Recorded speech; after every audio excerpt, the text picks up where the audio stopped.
Bom dia, graça e paz. Vamos dar início aí a mais uma EBD, dando continuidade aí aos nossos estudos complementares do livro de Apocalipse. E para isso hoje nós vamos falar sobre a parábola das 10 virgens.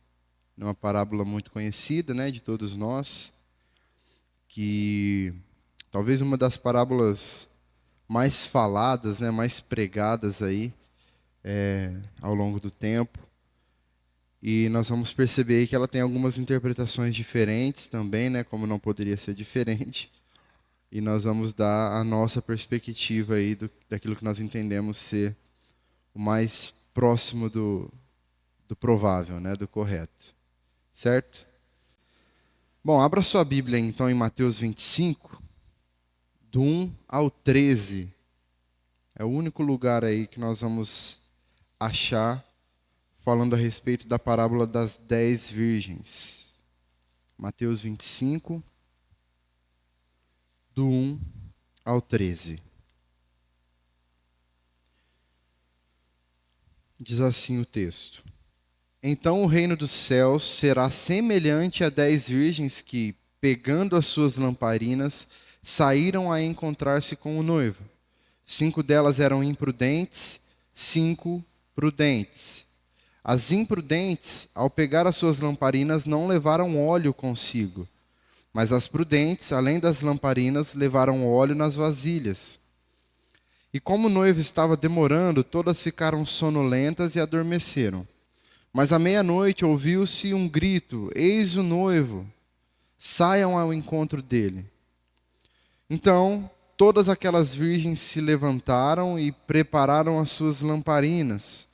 E as imprudentes disseram às prudentes: Deem a nós um pouco de óleo do que vocês trouxeram, porque as nossas lamparinas estão se apagando.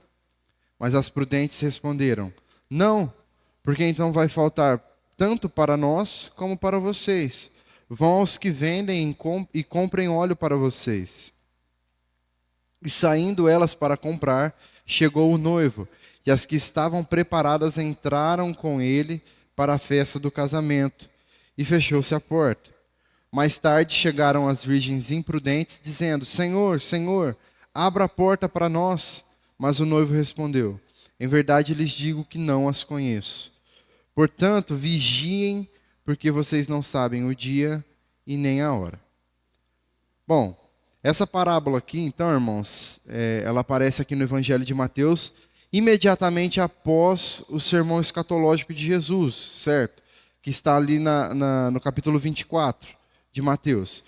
Na última parte ali, então, do capítulo 24, Jesus ele faz um alerta sobre a separação dos bons e dos maus, ou seja, dos santos e dos ímpios, que acontece por conta dessa volta, dessa vinda repentina de Jesus.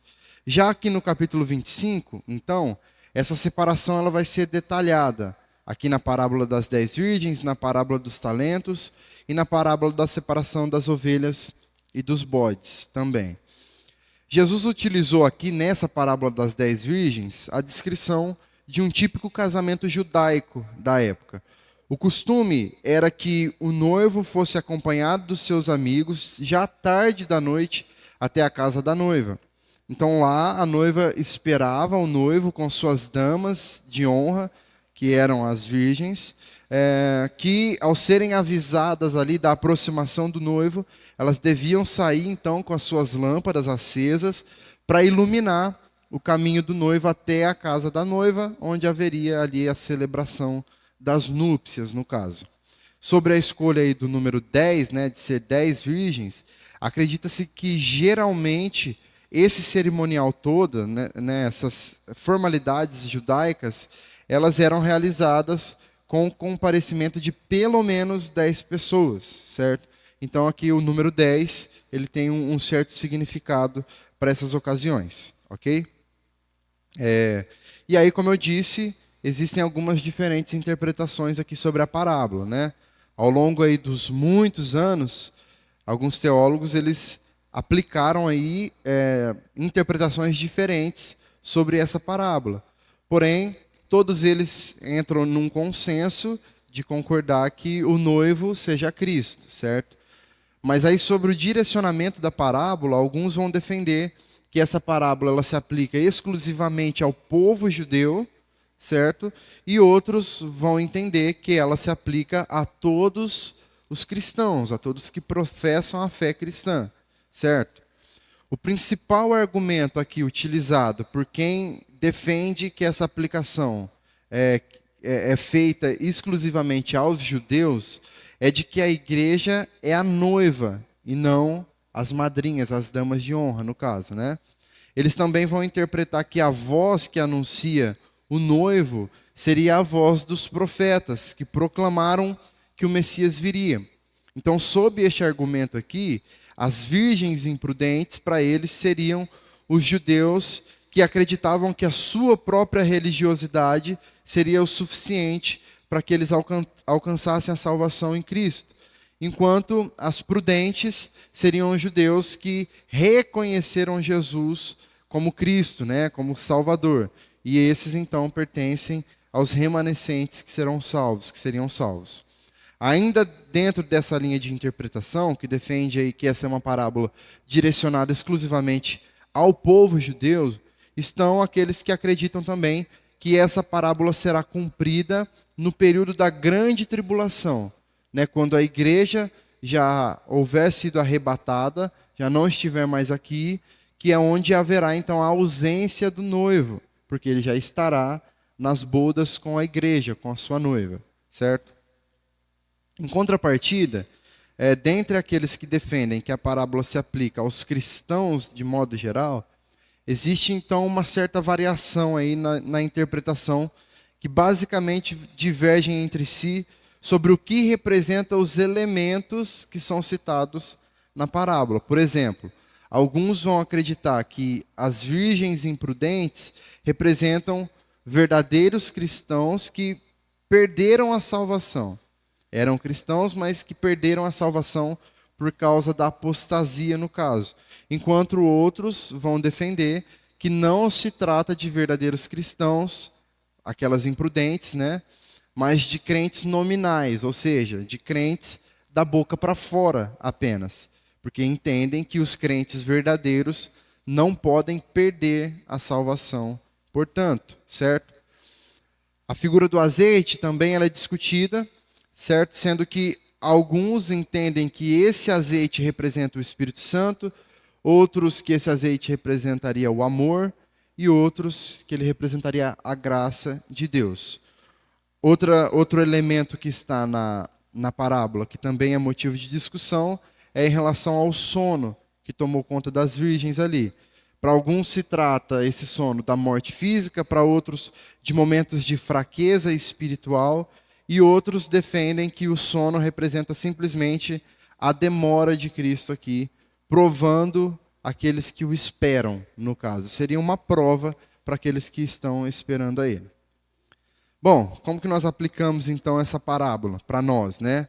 Como nós vimos aqui, então, existem diferentes opiniões sobre essa parábola, né? Grandes expositores da Bíblia, ao longo da história aí da igreja, fizeram muitos sermões incríveis, né? Com pontos de vista diferentes aqui sobre esse texto.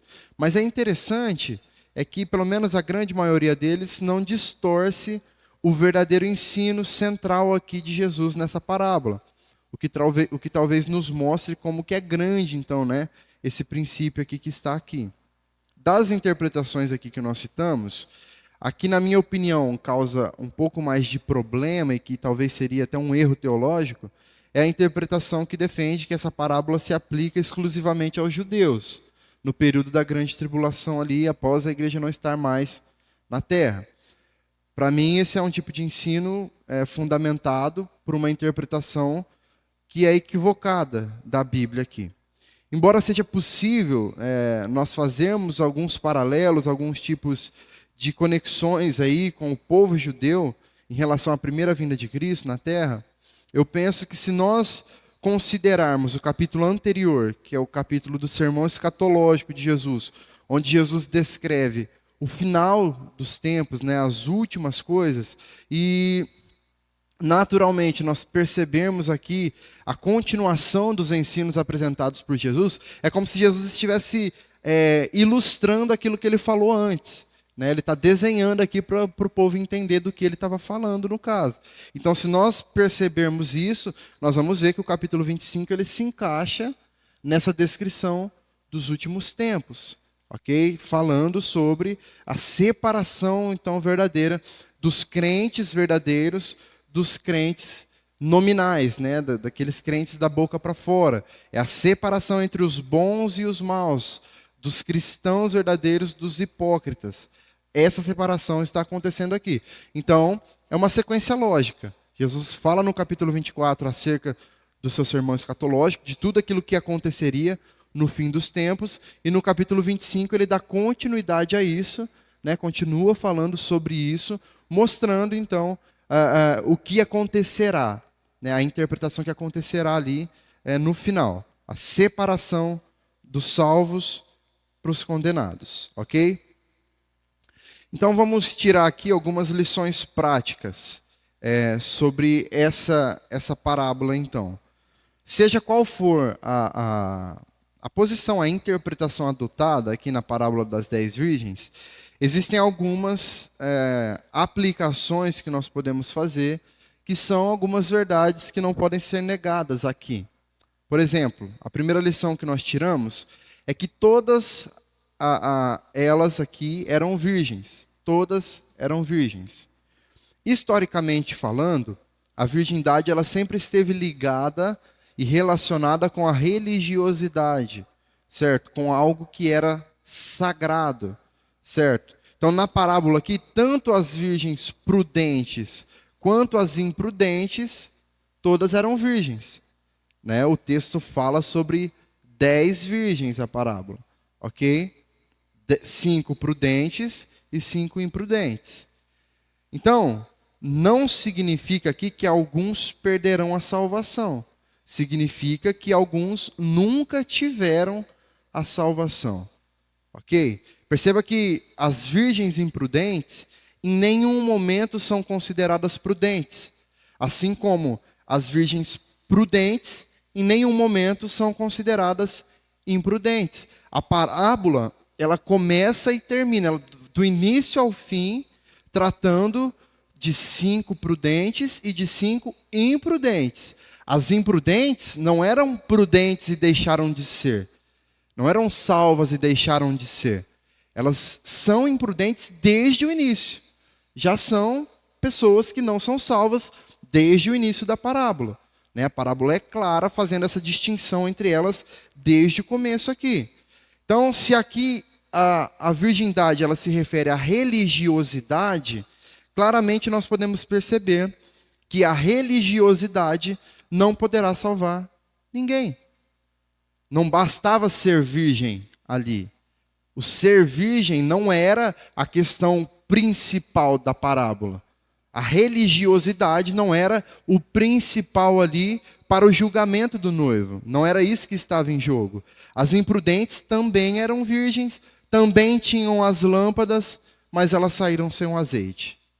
Então nós percebemos aqui o que é que está em jogo, o que é que mais importa aqui na parábola. Saíram sem o azeite. E foi isso que diferenciou umas das outras, ok? Uma segunda lição, então, que nós tiramos daqui é que as aparências, elas enganam. As 10 eram virgens. As 10 possuíam lâmpadas. E pelo que o versículo 8 diz, as 10 saíram ao encontro do noivo com as suas lâmpadas acesas.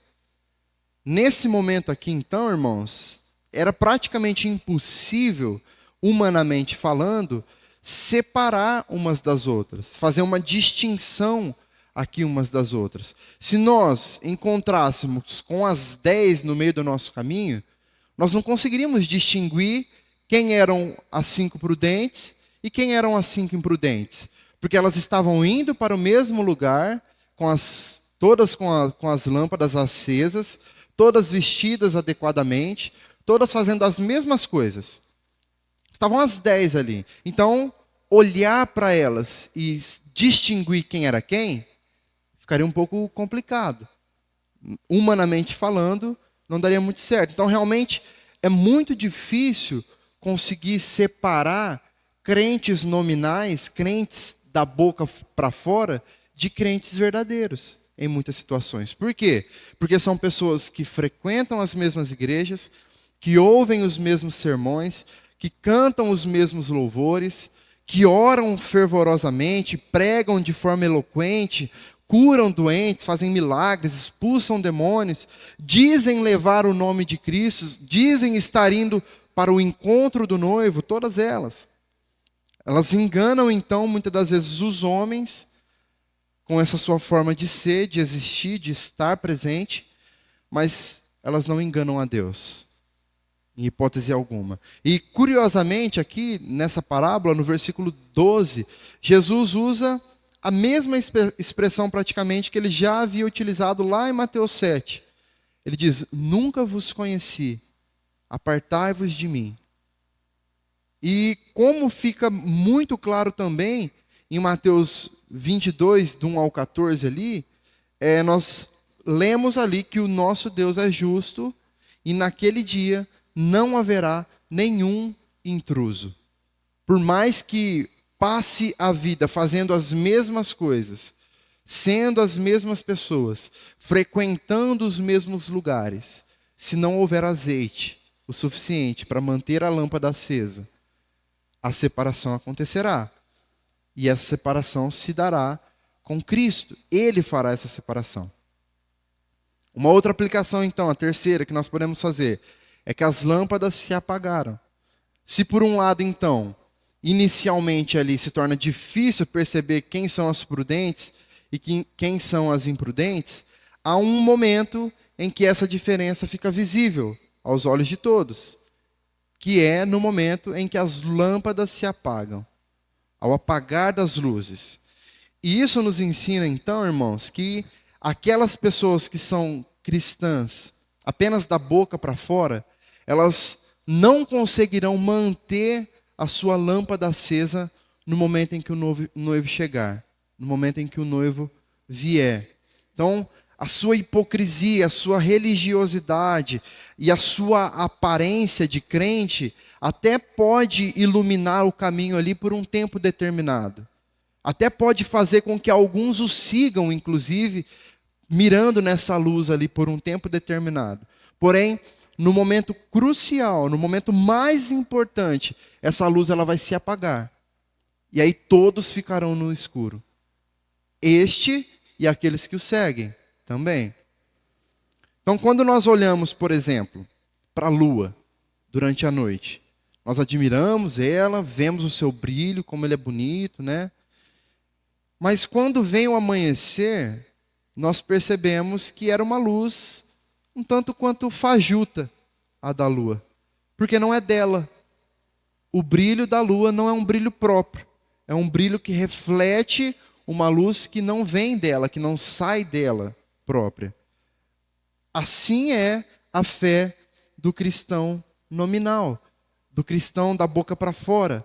Ela brilha por um tempo determinado, refletindo uma luz que não é dela, que não provém dela, mas ela nunca terá o brilho definitivo da verdadeira fé salvadora. É por isso que no meio do caminho expulsam demônios, fazem milagres.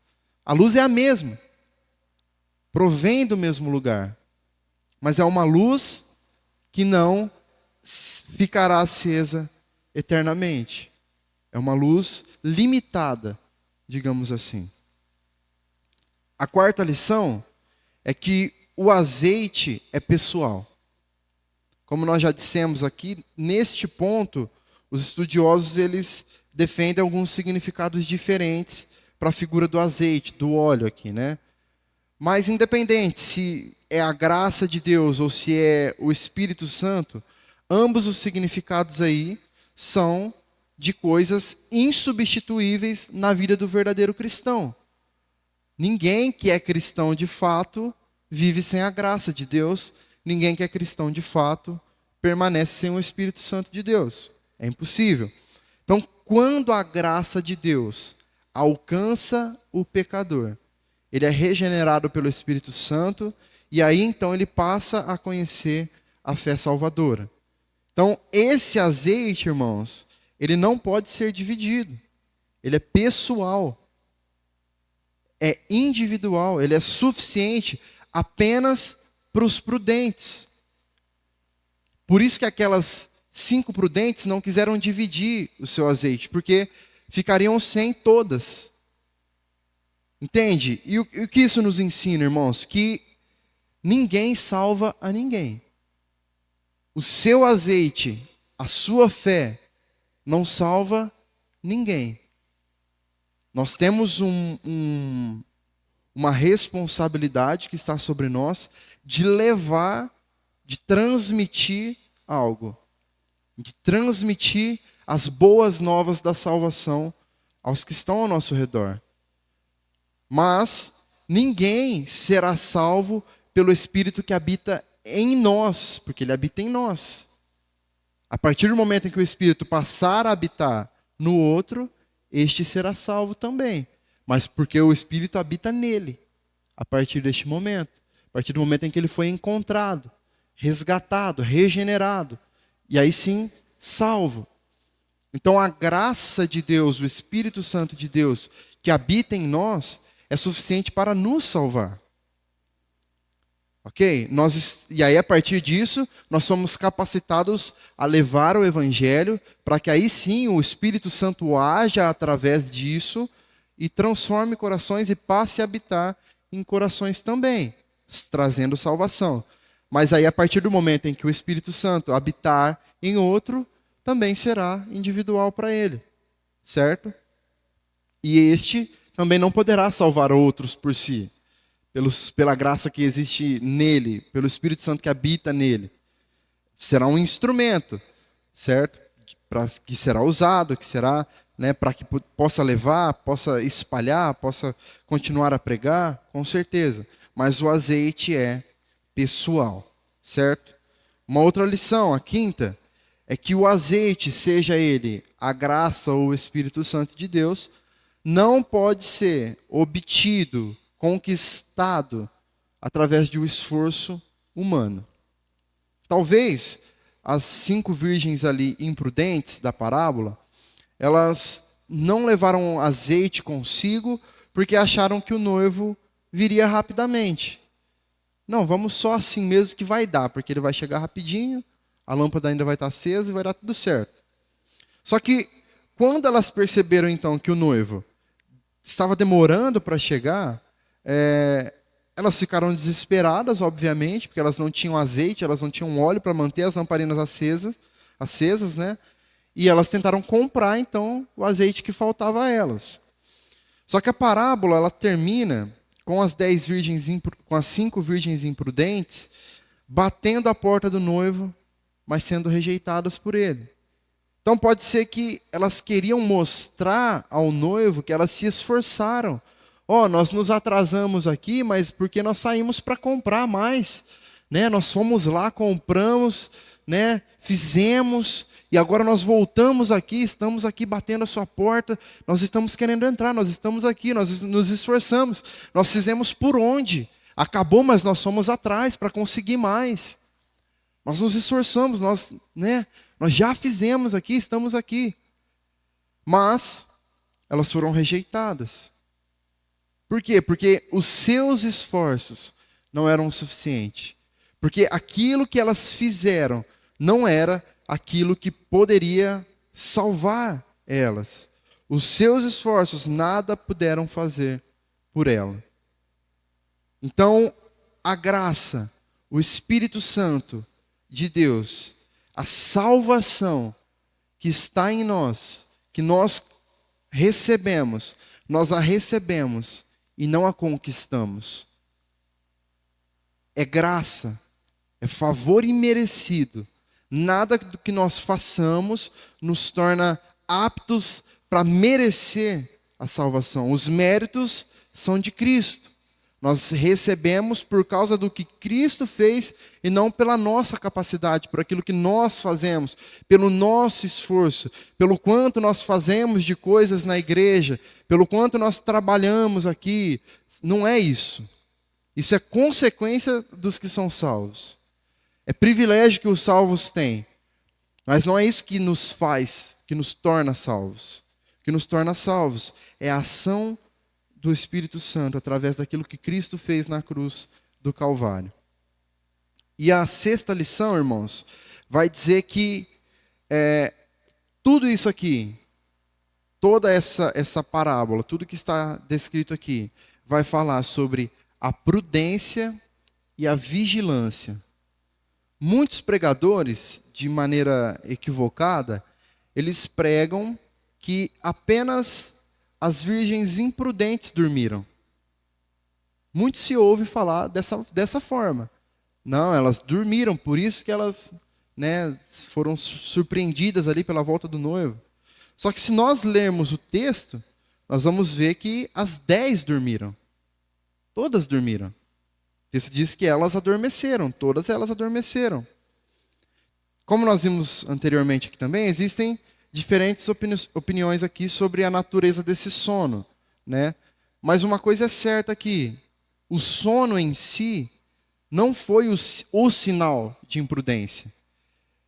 Ou seja, as virgens prudentes, elas não se tornaram imprudentes pelo fato de terem dormido. Não foi o sono que fez com que elas se tornassem imprudentes. Isso quer dizer, então, irmãos, que a prudência não está relacionada ao sono, mas ao fato de ter ou não ter o azeite. Ou seja, ser prudente e estar preparado é possuir o azeite. Então, a lição principal aqui dessa parábola é o mandamento de vigiar. Tanto que o texto ele termina falando sobre isso. O último versículo, o versículo 13, que nós lemos, portanto, vigiem. Portanto, o que significa esse portanto?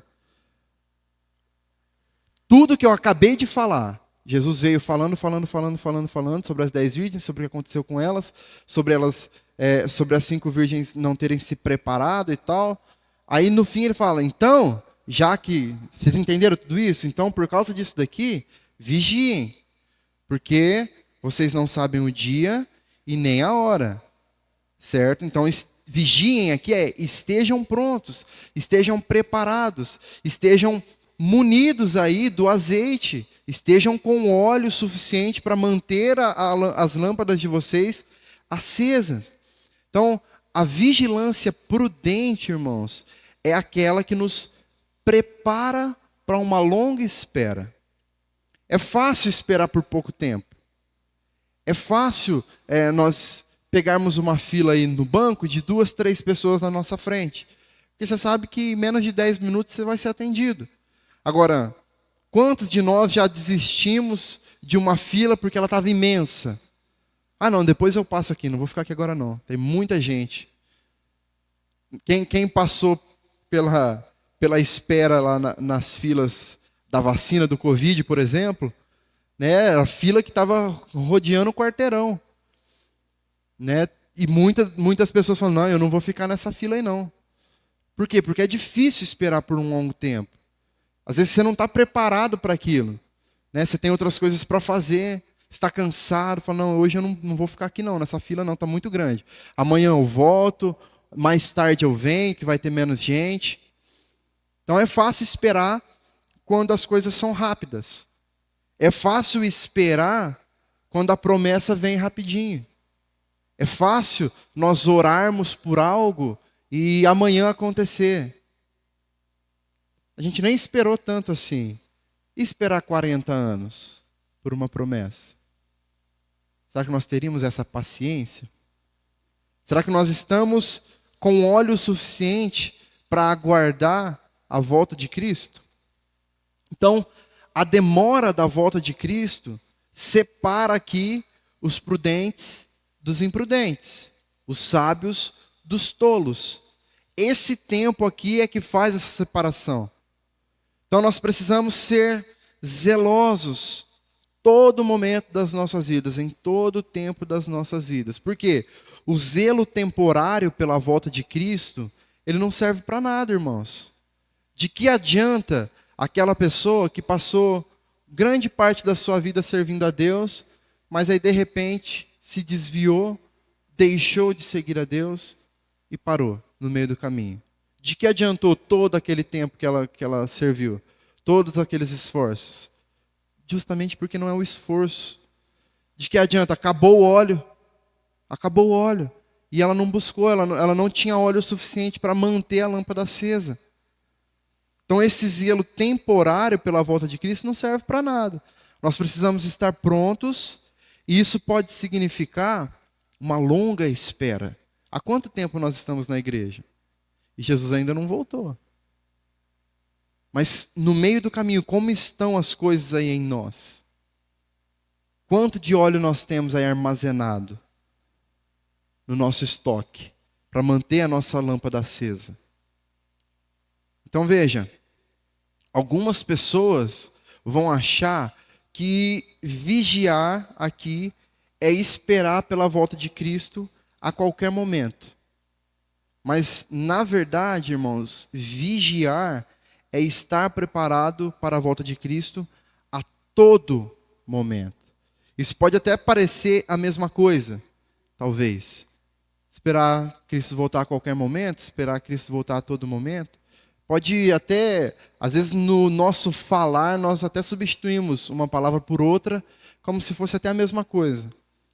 Mas, preste atenção, as virgens imprudentes, as tolas, as loucas, elas esperavam que o noivo pudesse chegar a qualquer momento.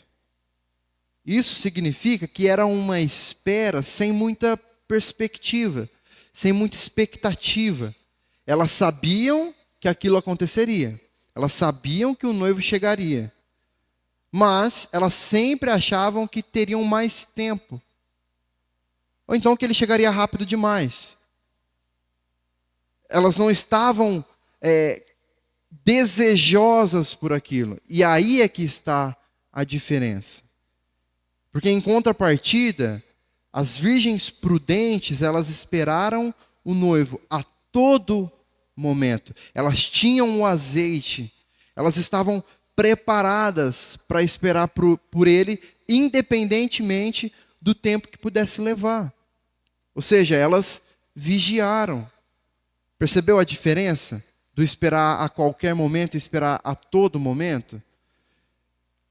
As prudentes aqui, é como se elas estivessem paradas diante da porta, olhando para aquela porta, sabendo que a todo momento aquela porta poderia ser aberta. Não é que vai vir, mas não sei. Vai vir aí, vai vir. Não, elas estavam com a expectativa, elas estavam desejosas, elas não estavam tanto que elas se prepararam para aquilo. E é isso que define se nós estamos esperando por Cristo a qualquer momento ou a todo momento. É a nossa preparação no meio do caminho. É o quanto nós temos buscado, é o quanto nós temos enchido as nossas vasilhas de óleo, de azeite, para manter a nossa lâmpada acesa. É o quanto nós temos nos alimentado da palavra, é o quanto de vida com Deus nós temos tido. É isso o que prova de fato que nós estamos esperando a volta de Cristo a todo momento. É a maneira como nós vivemos aqui. Se nós vivemos uma vida cristã medíocre, de pessoas que simplesmente vão à igreja, fazem uma coisa aqui, outra ali, pegam a sua Bíblia para ler uma vez por semana, uma vez por mês, uma vez a cada 3 meses, ou então só na igreja mesmo, nos cultos, não é a vida de uma pessoa que espera pela volta de Cristo.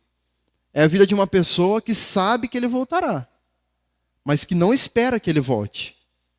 É aquela pessoa que, ao ser perguntada pela volta de Cristo, fala, não, deixa eu casar primeiro, deixa eu comprar meu carro primeiro, deixa eu me formar primeiro, deixa eu conquistar minha casa primeiro, depois Jesus volta. É a pessoa que sabe que Cristo vai voltar, mas que não deseja essa volta. Aqueles que estão preparados para a volta de Cristo, eles desejam que Cristo volte. É por isso que as prudentes saíram preparadas, porque elas desejavam se encontrar com o noivo e elas queriam estar preparadas para isso a qualquer momento, a todo instante. Não importa se ele vai demorar um pouquinho, se ele vai demorar um pouco mais, eu estou aqui, eu estou na expectativa, eu estou desejoso que ele chegue. Eu posso me cansar no meio do caminho, posso, até dormir um pouco no meio do caminho, mas ao acordar eu continuo preparado. Quando a trombeta toca, quando os sinais surgem, eu estou preparado e estou mais feliz, mais desejoso, mais ansioso pelo encontro com o noivo. É isso que diferencia, irmãos. E aí, como que nós estamos vivendo a nossa vida à espera do noivo, à espera de Cristo? Nós estamos sabendo que ele vai voltar, mas querendo realizar aqui primeiro, querendo fazer outras coisas primeiro? Ou nós estamos desejosos por essa volta, ansiosos por essa volta, para que ele volte, para que ele nos busque? Será que nós já conseguimos distinguir e entender o quão melhor será estar com Cristo do que estar aqui? Será que nós já conseguimos entender que não importa o quanto de coisas nós alcancemos neste mundo aqui, que não se compara com o que é estar com Cristo? É por isso, irmãos, que nós ainda não conseguimos desejar a volta de Cristo, porque nós estamos apegados ao que este mundo tem a nos oferecer. Nós estamos presos ao que este mundo tem a nos dar. E é aí que está a diferença. Se nós estamos esperando que Cristo volte a qualquer momento, ou se nós estamos esperando que Ele volte a todo momento. E para concluir aqui, nada melhor do que as próprias palavras de Jesus no versículo 13. Vigiai, porque não sabeis o dia e nem a hora em que o Filho do Homem há de vir. Então que nós possamos, irmãos, naquele dia, desfrutar do azeite, em vez de tentar comprá-lo como sinal da nossa loucura. E trazendo isso aqui para o tema da nossa conferência desses dias, sobre restaurar o altar, é exatamente sobre isso. É sobre as nossas vasilhas estarem cheias de óleo. Nosso altar estar pronto para receber a Deus, para se encontrar com o noivo, finalmente. É o nosso altar estar completamente disposto a receber o noivo. As nossas vidas prontas, preparadas, o nosso altar reconstruído, assim como Elias fez. A nossa vida está reconstruída para Deus, diante de Deus. É isso que nos torna crentes preparados. É o quanto o nosso altar está reconstruído, restaurado, pronto, apto a receber a adoração, a entregar a adoração, a entregar o sacrifício. O azeite que nós precisamos, irmãos, o óleo que nós precisamos ter, é justamente isso. É aquilo que nos faz estar prontos para o encontro com o noivo. Se o nosso altar está completamente restaurado, nós estamos aptos. Nós estamos prontos para receber o noivo. Com o azeite sobrando, derramando a vasilha. Esse azeite que mantém a nossa lâmpada acesa. Uma coisa está completamente ligada à outra, irmão. Está tudo ligado. Tudo isso fala sobre o nosso estilo de vida, a maneira como nós temos encarado a vida cristã. Não dá mais para nós vivermos a vida cristã de forma relaxada, de forma banalizada, nos contentarmos com tudo que nós ouvimos por aí, ouvir atrocidades a respeito do Evangelho e achar que vem de Deus, por falta de conhecimento, por falta de saber o que a palavra diz. Nós não podemos mais estar há tanto tempo assim dentro da igreja e não saber distinguir aquilo que de fato vem de Deus e aquilo que não vem. Porque isso prova que nós somos crentes nominais, crentes da boca para fora, que estão juntos, cantando os mesmos louvores, orando da mesma maneira, pregando de forma eloquente, orando, fervorosamente, participando, trabalhando, vindo aos cultos, mas que no final a lâmpada se apagará. E aí, meu irmão, de nada adiantou. Aí, para falar a verdade, foi perda de tempo.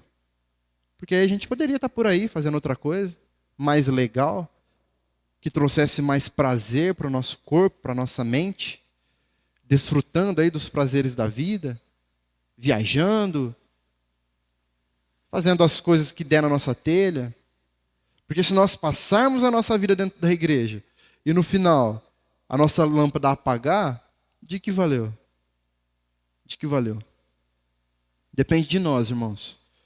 Do quanto nós estamos nos preparando, do quanto de óleo nós estamos colocando nas nossas vasilhas para manter a nossa lâmpada acesa. Do quanto nós temos alimentado essa energia que mantém a lâmpada acesa. Depende dessa fidelidade a Deus. Do quanto nós temos nos entregado a Ele. Do quanto nós entendemos o sacrifício de Jesus. Do quanto isso nos tomou, nos conquistou de fato. Nos resgatou, nos tirou de uma vida de pecado. Nos transportou para essa maravilhosa luz que é Jesus. Amém?